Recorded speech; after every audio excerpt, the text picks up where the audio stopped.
To estimate the age of a living tree, first measure the circumference of the tree 4.5 feet, 140 centimeters, above the ground in inches using a tape measure. Then, find the diameter of the tree by dividing the circumference by 3.14. For example, if the circumference of the tree is 150 inches, you would divide 150 by 3.14 and get a diameter of 48 inches. Next, find the radius by dividing the diameter in half. 48 inches divided by 2 gives you a radius of 24 inches.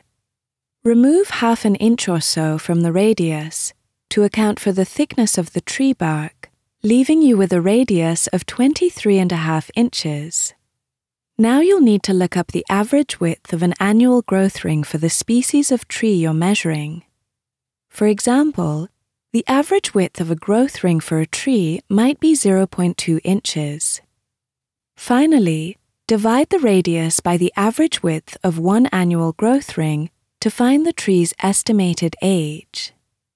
23.5 divided by 0.2 gives you 117.5. Therefore, the tree is about 117.5 years old.